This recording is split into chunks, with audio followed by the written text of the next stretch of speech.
Hey folks, this is Gray here, and today we're going to be looking at the Javelot by Olight. If you like flashlights like myself, stay tuned.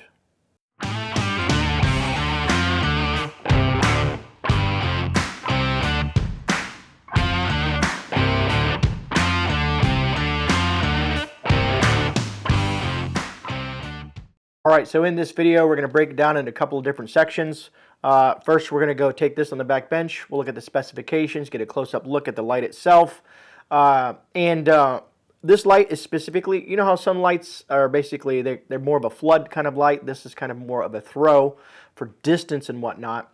And we'll go over the specifications on the back bench. We're also going to do a night shot of this light as well. The area that I'm going to be using is roughly about 500 meters or about 1,600 feet roughly. To give you an idea of the throw, it can extend past that, but I didn't have anywhere that I could actually do that at.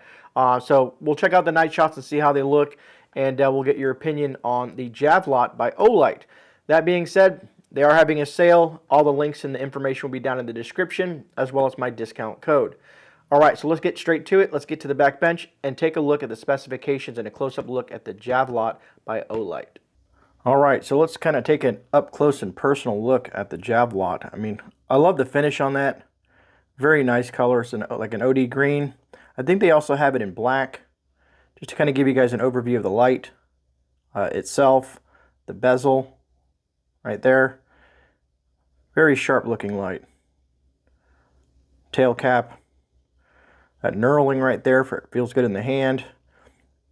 The switches, tail switch, top switch, not bad at all. And if you want to see what's in the inside, it does run on one of Olight's proprietary batteries, which is the 21700 5000 milliamp 3.6 volts. I would suggest folks to stock up on these. They do have a long life cycle on them though as well, but they can handle those high temperatures, that high amp draw per se of a flashlight and when you're using it. But that's just the close-up look at the light itself. I think it looks very sharp, very clean, very nice light. Fits good in the hand, as you can see there. That feels good. The button placement is really nice, as you can see there, and as well as the tail cap switch if you want that momentary or that constant on, and then go through your settings here. Just kind of give you a real quick overview of what you get inside the box. Of course, you get the user manual, you get the charging cord, you get a clip, which is a multiple clip where you can use it several different ways. I call it the Z clip. As you can see, it kind of has like that Z feature on there, which you can add to that. As well as the saddle. If you've seen me when I reviewed the Seeker 4, it has a similar saddle.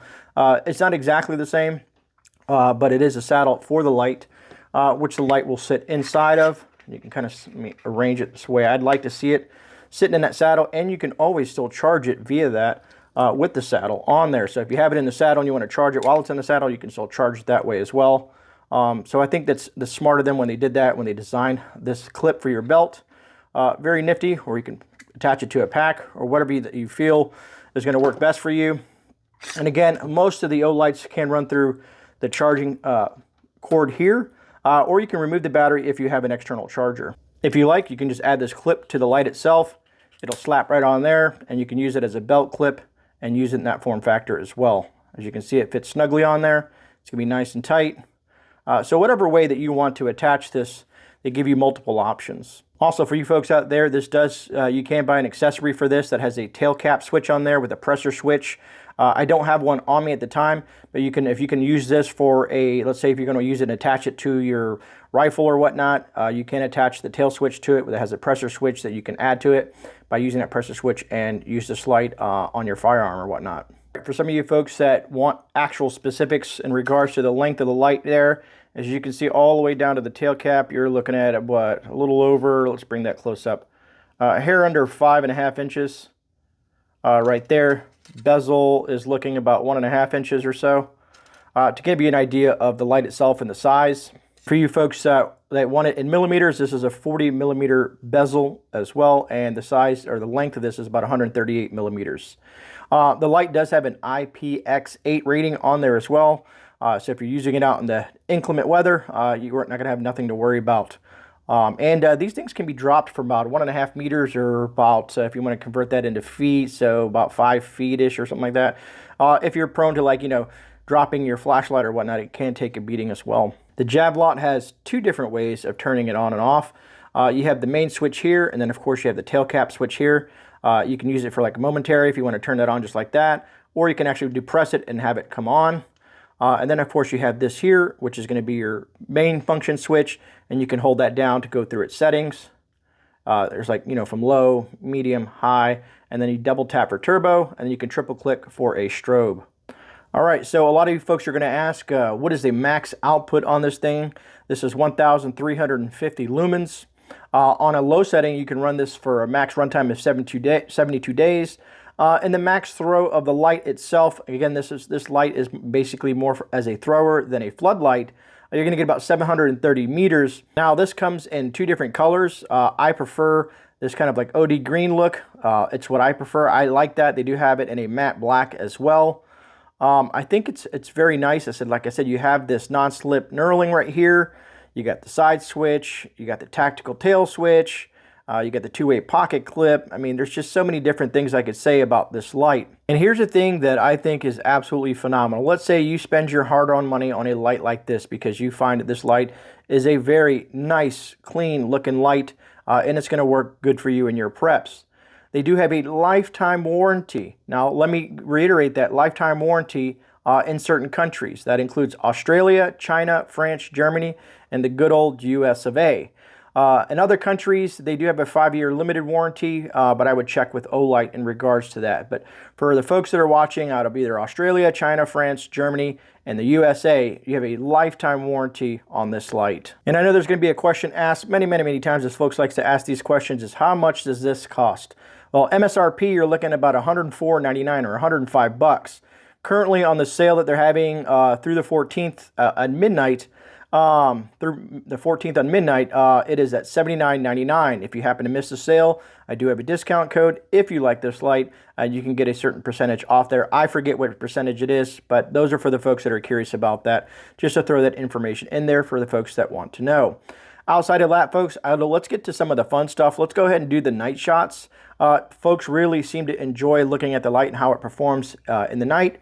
The only thing I could say, which this is very nice, is when I was doing the night shots, when this got warm enough to the point when you had it in turbo mode, it will dial back down into high mode because the bezel gets a little bit of warm. Not so warm that you can't hold it, at least from my perspective, but the light itself can get a little bit warm right up here around the light edge right here. The battery still stays very cool, so I like that fact. But anyways, enough of me rambling, as I usually do. Let's go ahead and get into those night shots. And then after that, we'll just kind of wrap it up with me in regards to anything that I want to add to this video. Thank you, guys. All right, folks, so for this night shot, I forgot my tripod, but we're going to just hand hold it and go with the flow. I'm in a massive, large field. And there's a little bit of light over in this section from a college, but I feel this is the best way to test this because it's not a flood type of flashlight. It's more of a thrower, so we're going to go with that. So I'm going to go ahead and turn this thing on low. I don't know if you can see that, but that's that's moonlight mode. And then I'm going to hold it again, and it's going to bring it into low mode. And I'm going to try to point it out there. So there is a ball field out there in that far left-hand corner that you can't see no matter what I do with it. The camera's not even picking it up, but I'm going to go ahead and go to medium. That's going to put a lot more light on that. And I think what I'm going to do with this light is also kind of do a side view with the light itself. Now you can see this does have some flood aspect to the outside, but it's mainly the beam distance itself. Now if I go to high, that's definitely going to add some light. And I'll give you an overhead view of the distance on here to kind of give you guys an idea of how far this throw is. And then if I double tap, it's going to take me into turbo mode. 1, 2. And that's going to take me into turbo mode. You can see the beam distance on that. As I kind of scroll around a bit, a little bit hard to see, but that's way out there in the distance is that field. But when I go to do a side view, you can kind of see, you'll be able to see it better. Now you can kind of see this beam distance as I point it to the sky and the moon up there.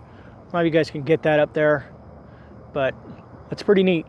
It definitely has a strong throw on it. All right, so let me kind of do a couple of side shots in the same premise. I'm going to stick to high and turbo because that's basically the strength of the beam itself, and we'll go from there. But I don't know if you can see that. I'm lighting that up over there all around, and I do apologize in the background. There's a highway a little bit behind me, but I'm trying to see if it'll get to focus out on that. That's way out there. So in this view here, I magnified the camera by 5 times to kind of show you that it does light that area up over there. I don't know if you can see that. I didn't get closer, I just magnified it. That's why the quality is really horrible, but just to give you guys an idea. All right, folks, so this is on high, and as you can see over there, there's the ball field, and I'm trying to give you guys a more of a outreach. The wife is here helping me, but that's the high shot right there, and I'm gonna go ahead and have the wife turn it into turbo mode.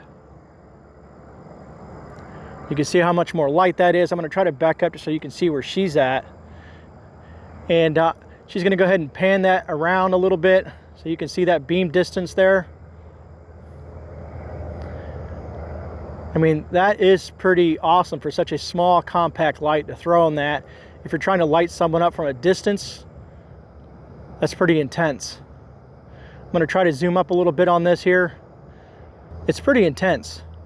Like I said, that is a heck of a distance out there. All right, so that kind of gives you an idea of the night shot of the Javelot. Looking forward to reading your comments on these night shoots. I try to do the best I can with the material that I have in regards to using a phone to record this on, but I'm honestly thoroughly impressed with the size of this light and the throw on it. So that is the overview of the Javelot by Olight. Very nifty, handy little light, very compact and very powerful, at least from my perspective. As always, I'm looking to hear your thoughts down in the comments because I always like to kind of gauge on what people think in regards to the size, the power, if they prefer things like the throw versus a flood kind of light. There's just so many different things that people like to kind of hone down and figure out what they like and what works best for them. And depending on your environment, you know what I mean, what you're using the light for specifically. But other than that, folks, if you got any value out of the video, I'd truly appreciate it if you hit that thumbs up button. And leave a comment. And if you're new here, please subscribe and take a chance and look around at the different playlists that I have on the channel. And other than that, folks, remember, you are not alone. This is GreyMan. I'm out. I'll see you guys on the rebound. God bless all of you out there. And again, thank you for taking the time to watch this video.